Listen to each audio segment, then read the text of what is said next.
E hoje nós temos notícias muito boas para você que é um investidor da Vale ou está com essa ação aí no seu radar. Vamos entender porque ele teve produção, resultados e expectativas jamais vistas nos últimos 5 anos. Tanto é que as ações no acumulado do ano, elas acumulam um crescimento de 14,3%, crescimento esse maior de setembro para cá, frente a boas perspectivas que o mercado tem e frente também à melhora global da demanda do minério de ferro e de outros metais de transição. O mercado estava muito desacreditado com a Vale alguns tempos atrás, devido a essa exposição muito forte com que a Vale tem para vender o minério de ferro lá para a China. Apesar de vender ele um custo bastante interessante, porque o seu desempenho operacional ele não tem tantas despesas assim, era um mercado onde a Vale se via muito refém de tudo que estava acontecendo na China. E aos poucos, ela vem tentando diversificar o seu portfólio. Claro que grande parte ainda vai para o mercado chinês, mas as perspectivas futuras são bastante interessantes e é o que eu quero compartilhar com vocês aqui nesse vídeo. Quem investiu na Vale nos últimos 10 anos teve uma rentabilidade que superou o CDI, superou o Ibovespa, ou seja, quem teve as suas ações ali guardadinhas, sem ficar vendendo, teve uma rentabilidade que venceu a própria renda fixa, que a gente pode ver 484% de rentabilidade nos últimos 10 anos, quase 50% ao ano aí de crescimento de forma simplória, dizendo para vocês. O Ibovespa 201%, e olha só, o CDI 141%, isso claro que no intervalo aí dos últimos 10 anos. Mas o investidor da Vale ele sofre alguns estresses com o passar dos trimestres. A gente vê que ela é uma empresa que é refém da cotação de minério de ferro, refém desse mercado muito cíclico de demanda e produção. Então a gente tem aqui receitas que são crescentes nos últimos 10 anos, mas o lucro bastante ondulatório. Você vê que até alguns pontinhos ali de prejuízo, né, em 2019, em 2025, teve aí o boom das commodities em 2021, e de lá para cá os lucros vieram caindo.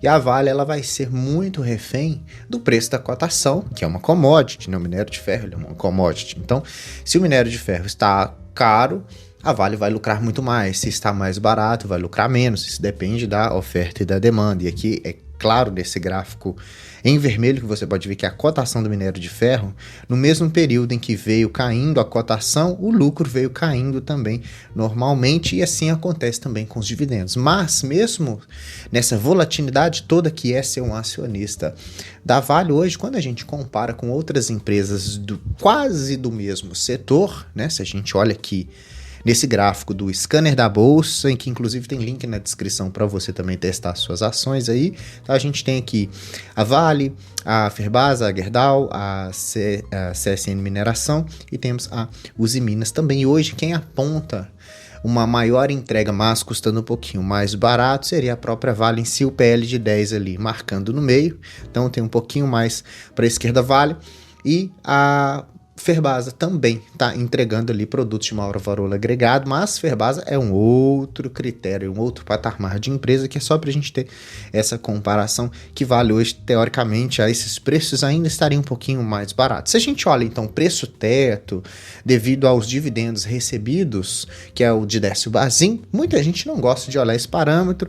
Empresas que têm ali dividendos um pouco mais consistentes ao longo dos anos, talvez seja interessante analisar, mas como não temos nenhuma outra métrica mais específica, vamos utilizar a Décio Bazin. Aqui a gente percebe que a gente tem os dividendos nessa tabelinha do scanner da bolsa também, nosso parceiro, os últimos 12 meses, 3 anos e 5 anos. Eu não vou usar a média dos últimos 5 anos porque 2021 foi um ano não recorrente, então teve um mega dividendo distribuído. Então vou pegar o quê? Os últimos 3 anos. Se você compara o dividendo médio dos últimos 3 anos e ela hoje custando na casa dos 60, 62 reais, você estaria ali pegando um yield médio de mais ou menos 8%, de 8 a 9%, o que teoricamente jogaria para ela um preço de 81 reais. Hoje ela 60 e alguma coisa, ela te dá uma margem de segurança ali de 30%, mais ou menos, tá? Então você hoje comprando as ações da Vale, com base no preço médio dos dividendos dos últimos 3 anos, nós temos que ela poderia chegar num preço teto de R$ 81,32, mas não é recomendação nem sugestão de investimentos. Aqui nós estamos analisando os gráficos que o Scanner da Bolsa, nosso parceiro do canal, traz pra gente. E nós temos uma prévia do terceiro trimestre de 2025 que é bastante interessante. E essa prévia nos trouxe dados que são os melhores dados dos últimos 5 anos. Então, será que ela vai voltar àqueles patamares de 2021? Não, pessoal, porque o preço do minério de ferro está mais baixo. Mas nós temos resultados muito positivos. Olha só, nós temos que, primeiro, a produção do minério de ferro e do cobre aumentou bastante. O minério de ferro aumentou 3% com relação ao mesmo tri do ano passado, né? Então, com 94 milhões de toneladas. Já o cobre, que tem um valor agregado muito maior, aumentou 5,7%. Então, a Vale ela conseguiu aumentar a sua produção e também conseguiu aumentar as vendas. Então, produziu-se mais e vendeu mais. Minério de ferro 5,1%. Os finos vendeu mais do que as pelotas, que tem um valor agregado um pouquinho maior também. E o cobre ele se destacou também com 20% a mais. Então, a Vale está investindo muito nesses metais de transições, que é níquel e cobre, tá, pessoal? Ou seja, o preço foi maior também dos finos de minério de ferro, né, com 94,4 dólares aí, aumentando 4,2. O cobre também para 9.800, era 9.008,9. E com isso a gente tem uma projeção para o seu lucro, para a sua receita, que é bastante projetivo. Por quê? A Vale, ela, apesar dessa demanda ondulatória, a Vale resolveu produzir mais, mas mesmo assim ela conseguiu vender mais, tanto o seu produto master, assim, que é o minério de ferro, mas também os metais de transição, o que traz para ela mais geração de caixa. A ideia dela é continuar sendo forte produtora de minério de ferro. Aqui a gente tem para 2025 de 325 a 335 milhões de toneladas. Até agora, com a prévia do terceiro tri, nós temos aqui uma produção em média de 245 milhões. Então, falta um pouco mais de 100 milhões aí para se produzir, tá?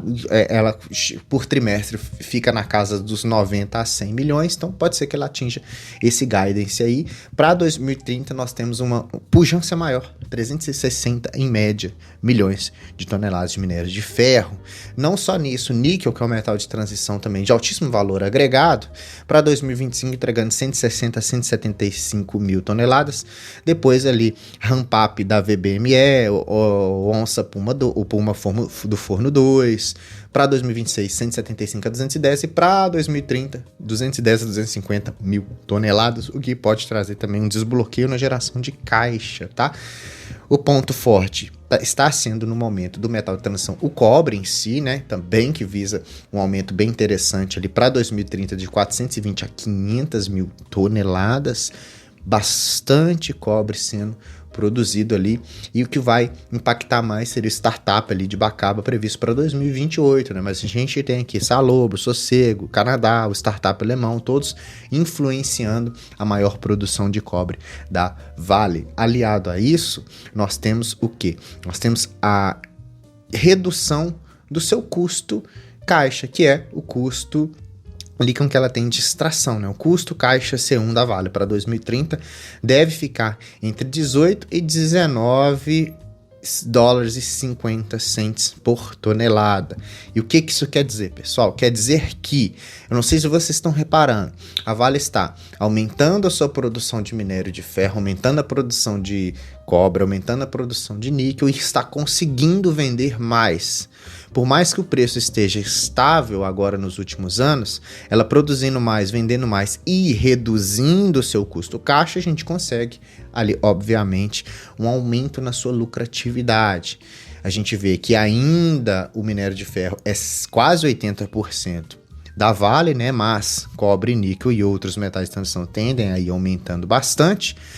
E a dominância da China vai diminuindo aos poucos. Aqui nós temos uma demanda mais enfraquecida até 2030, 2040, mas a produção vai continuar aumentando bastante em outras regiões, ali o que dá mais viabilidade para a questão da China. Sei que é produção de aço, ou seja, usa-se minério de ferro para produzir o aço, então a Vale vai focar também em outros países que não sejam a China em si. Com isso, a Genial Investimentos, ela fez uma prévia dos seus resultados, que nós vamos casar com o resultado que sairá em breve, tá, pessoal, aqui no canal. Então, para o terceiro TRI de 2025, o que esperamos? Uma receita que vai aumentar 10%, 9,1%, né? Vai aumentar quase 10% ali. Nós temos um EBITDA que vai aumentar 15,5% e um lucro líquido que vai aumentar 9,4%, tá?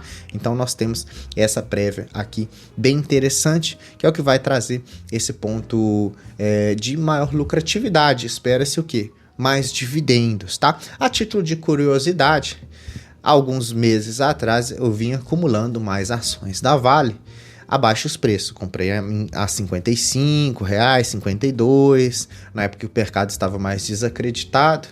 E hoje tivemos uma valorização aqui na minha carteira pessoal, é a primeira posição, por isso que ela se valorizou bastante, ultrapassou o Itaú, né?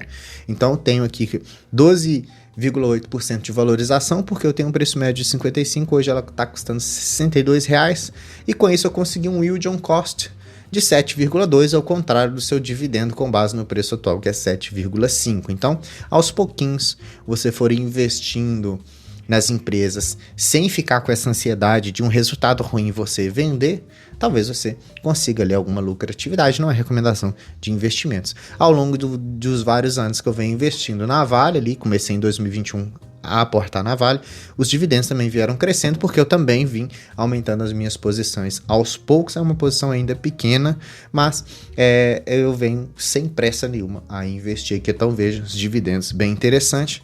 Ela costuma pagar maiores dividendos 2 vezes ao ano, geralmente ali em maio, em setembro, outubro, primeiro semestre e segundo semestre. Geralmente 2 vezes ao ano ela vai fazer esse pagamento de dividendos. Então, são boas notícias. Então, esperamos que talvez ela atinja preços maiores, o que para quem está acumulando talvez não seja tão interessante, mas lembre-se do preço teto lá do scanner da bolsa, que está na casa dos R$80. Então, ainda tem um espaçozinho, uma margem de segurança bem interessante para você carregá-la caso você use para esse longuíssimo prazo. Tá certo, pessoal? Essa foi a notícia do dia aí para você. Vale está nos seus melhores resultados desde 2019, tá certo?